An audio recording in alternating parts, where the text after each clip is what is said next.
Usually rhyming is where you can find me. Ain't no wrong team, but the crew behind me. Fake friends kill me, but the truth divide me. Winning despite the fact you despise me. What's up, guys? It's your boy JDTheCollector. We're here at LASportsCards with Keit.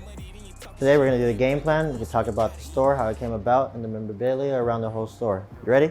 Ready, let's do it. All right, so Keit, let's talk about how the idea and the name of the LASportsCards come about.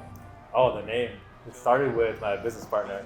Elvis was working on it for a long time. He mastered the design, he was very particular about it. And then by the time I met him and got on board, he had all that stuff already done and laid out for me. So I was like, oh, that's an amazing name. Love it, love the logo. But the store, just talk about, like, did you guys ever, was that the idea of building a store together? That was one of his goals as a kid. And that was kind of one of mine too. Like, I was always into collectibles, collecting. And we had a period where we're like, hey, let's explore if this makes sense. And after, I guess the hard part was coming to that decision. Yeah.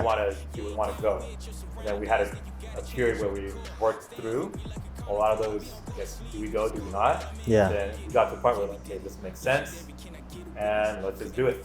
And as soon as we started, just hit the ground running, and then that part went really quick. Yeah, because I feel like it's always the first step is the hardest, but once you guys started going, it's just like a fine-tuned on the machine, right? Just have it going. So just talk about getting everybody involved. The team, the team you guys have here, because I see you guys always. There's always a few people always recording, talking about the store and whatnot. Yeah. So the team, me, Elvis, Henry, Eric, and Keit.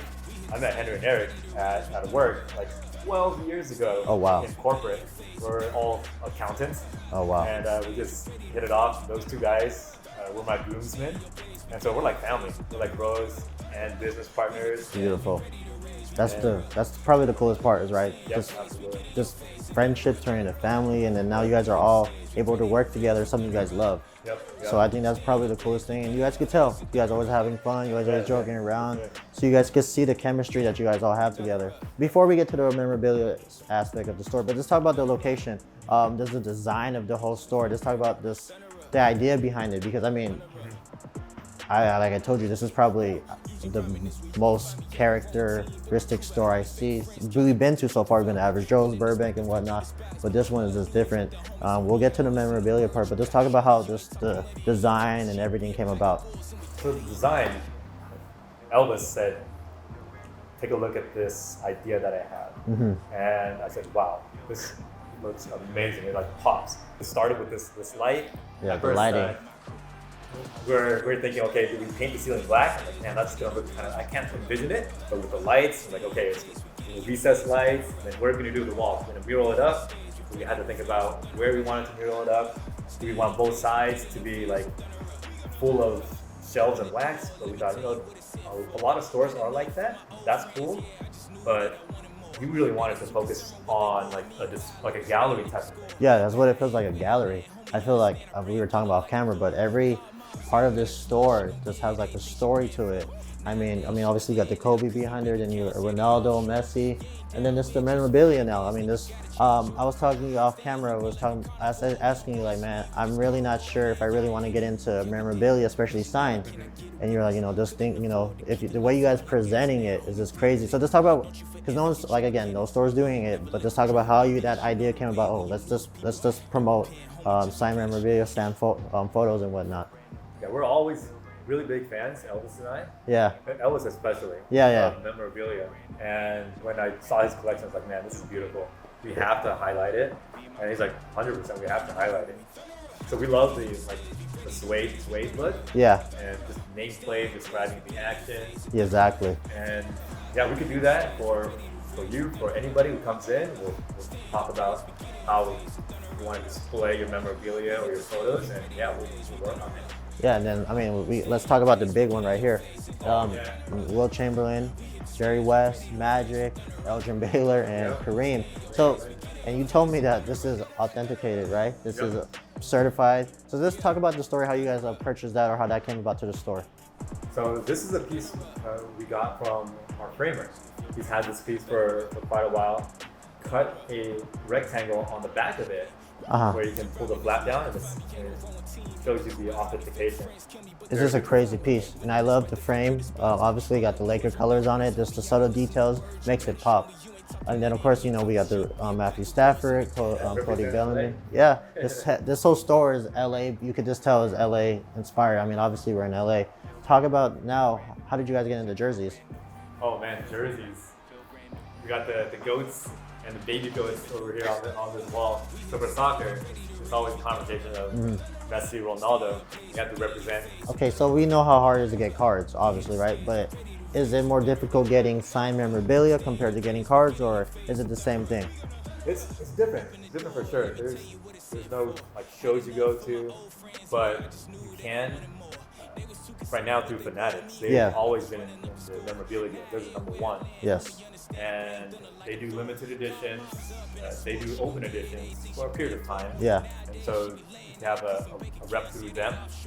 Then you do that, and maybe get a preview. Like they'll contact you. Hey, we got this releasing. Did you like it? You get like early access. Yeah. Or you can go directly to the website. They'll have regular memorabilia unsigned, and they'll have time memorabilia there as well. So Panini does too. yeah. So real quick, I know we talk about the jerseys, but now it's more than jerseys, right? I mean, you have Funko Pops, signed baseballs. I mean, Otani, Trout. I mean, the two of the best players in the MLB right now. But something that caught my eye is more the cleats. Oh yeah. The cleats. This is real memorabilia, right? This is the cleats, the soccer balls. You got signed a basketball over there, helmets. Now, let's talk about this. Is this more, same thing, is it harder to get this, or is it, it's a lot easier as well? It's pretty limited. Ronaldo usually only signs like once or twice. It's hard to book him. You gotta fly all this stuff over there. Wow. You gotta fly to Europe. He'll sign for a session, and it goes right back to the Fanatics USA, and then it goes through distribution. So it's pretty tough to book. So are these limited? They're numbered as well, right? The cleats? So the cleats, Kinda. They have like one session and another session. The cert does say which date. And then the soccer balls. I mean, let's talk about that too. I mean, who's this? I don't know who the signature is, but this. This is Pulisic. Pulisic. Oh, okay.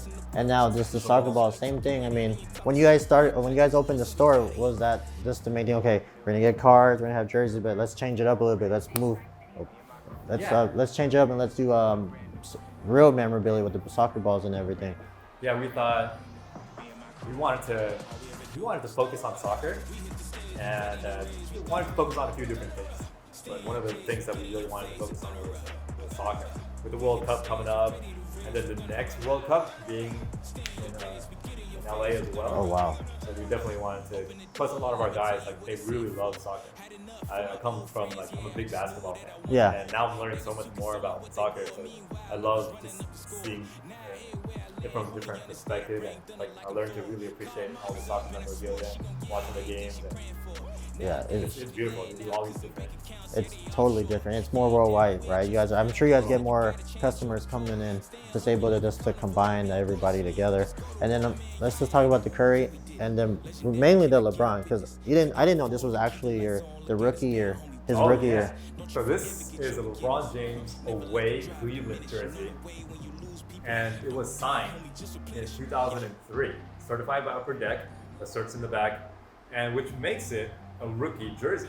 And I know rookie jerseys aren't a thing that people generally talk about, but it could be a thing, I believe, when people take a look at the cert. Maybe these things get framed or graded or encapsulated by a third-party authenticator instead of just having a cert that's connected to a QR code. But it could be a framed rookie auto jersey instead of a card jersey. And of course, all these memorabilia, the certs either have a QR code that you can check, and it'll state when it was signed. So you can tell the jersey was an early signature jersey, a rookie jersey, or a late jersey.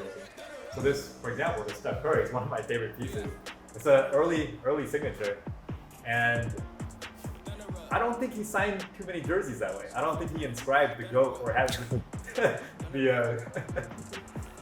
the bravado to do that for a lot of them. So I would imagine there's not too many like this.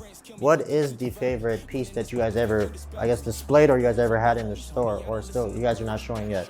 Personally, my favorite is the Black Mamba jersey. Oh, okay. So let's talk about that, because you were telling me not a lot of Black Mamba jerseys were signed. It's numbered to 50. All right, this one's limited to 50. It's the the black Mamba jersey, Kobe Bryant, rest in peace. I love how it just pops. Yeah. That suede on suede, the purple and gold, and then the 5 golden rings on the 5 golden championships right there. So this one's probably the most prized possession here, most likely, you would say? It's my personal favorite. I love it. Every time I go into the shop, I look at it and I'm like, man, it's such a beautiful. So this, There's no price on it because it's limited, yeah. We don't want to sell it. So let's just talk about we're combining everything together, right? The hobby and everything, and then recently Drake got into the hobby. Oh, yeah. So let's just talk about that since, let's talk about how crazy it's gonna be when everything is just pulled all together and together. Yeah, I believe it's only getting started. You got influencers getting into the game. You have, it's like a convergence. There's like an intersection of all things collectible, all things sports, all things hobby. You have not only cards, memorabilia, you have photos, sign. You have, when people like that come in, it brings their entire fan base. Exactly. So the whole hobby grows because now that's exactly how you gain more people into the hobby, whether as kids or as adults who are following other things. Yeah. Man, I see it as such a good catalyst for the industry. Yeah, and then plus and then with Fanatics buying everybody out, now like we talked about, now everybody has to work together, right? All the licensing, Fanatics owns all the licensing, so now we're gonna see more maybe LeBron, maybe more MJ autos coming out. Imagine how sick. Yeah, so we talked about off camera too, is that imagine MJ signing and then more patches, right? Yep. With Fanatics, especially with the jerseys. Can you imagine if they just get a jersey like this or a team jersey and they all just cut it in pieces and the patches and everything? Right. Gone are the napkin patches. Yeah. Fingers crossed. And then one thing that I saw that the store has is the anime. Recently I just bought some Dragon Ball Z. So let's talk about the anime aspect, because I feel like there's a market for it, but not a lot of people know about it. Oh yeah, totally. There's an anime cards. It's made by Weiss, and all the popular animes they covered a long time ago. I think 7, 8, 9 years ago. They started doing Weiss with Attack on Titan. All your favorites like Sword Art Online, that's a really popular one. You got Fairy Tail. Before we wrap up, I just want to ask you, if somebody were to start and say, hey, what would be the biggest advice you could give me to starting a store and opening something close to something like this you guys have here? Man, the biggest thing I would say is like love what you're doing and have trust in the process. And I couldn't do this without my business partners. Yeah. That team is key. Brings in so much advice and knowledge and help. I think you have to have a good team that you believe in. Yeah. There's a saying, like people say it's not a good idea to go into business with friends and family. I say that's pretty much true. But the exception is if your goal is for them to succeed, and if their goal is for you to succeed, I think it works that out. actually works. Yeah. So it's kind of like a marriage in a way, where like with your family, you sacrifice. And so if you want to, like in your heart of hearts, like do whatever it takes, sacrifice so your business partners win and they feel that same way towards you. You have that team. And I think that's the key. Have love for the hobby. Everything falls into place. Make a lot of contacts, and it's hard to get supply sometimes, especially when starting out. Yeah. So put feelers out there, whatever sticks, keep at it. Keep those relationships strong and build on them, and just keep at it. Like the whole industry, I think the key is building relationships with vendors, suppliers, and as with any business, just how to keep connecting, keep marketing, keep networking, and have fun. Have fun, be genuine. Everything has a way of working out. Okay, so I mean, obviously we talked about the story. Let's talk about the future of what's the plan for this, the goals moving forward. The goal is to always grow the business, have fun. I think we want to go to nationals. Just meet a lot of people. Yeah. At first, nationals, bring cards, bring product, get a booth, get a table. Like no, let's not do that. Let's go to nationals. Let's just have fun, meet people, take them out to dinner. Just like treat it as any other business, but you're meeting new clients, meeting new potential clients. and we want to meet all the players, not only like locally, but across the U.S. You see a lot of YouTubers. There's a lot of great stores. We want to take that opportunity to meet, grow, expand, bounce ideas off of each other, and collaborate. Yeah. So like one of the things I really believe in is not, a lot of people say like competition. Sure, competition in some ways, but I think collaboration like trumps competition. Yeah. Because now both parties or multiple parties can be better like together than ever individually. That's 100% true. Potentially, you know? Yeah, I think people need to stop seeing, like you said, as a competition and just try to build the hobby and grow together as one, right? Because at the end of the day, if everybody eats, if everybody eats, the hobby grows. So I think that's the most important thing. And then, I mean, let's just talk about trade night you guys had a few months ago. So more trade nights, or what are you guys thinking about doing? Yeah, that was awesome. It was Yeah. great meeting. We got That's how that happened. Yeah. We'd love to do some more. We have some things in the works, some plans in the works, and looking forward to more events to help like bridge everything together, from signings to trade nights to participating at shows, well, to collaborating with everybody. Athletes, yeah. I think if you guys are able to bring an athlete and do a signing here, it just changes everything, right? It opens up the doors to even more spotlight and more fans coming in. Yeah, that'd be cool to bring in some, A Dodger player or a Laker, somebody. Laker legends, Dodger legends, like football, anybody. All right, there you guys have it. Another episode of the Game Plan. Thank you to KIF, Sports LA Cards for giving us the opportunity, and make sure you guys follow them on. Yeah, we're on LASportsCards on Instagram, and we're LASportsCards.net online. Come check us out. Kill me, but the truth divide me. Winning despite the fact you despise me. All I do is rep the homies, homie.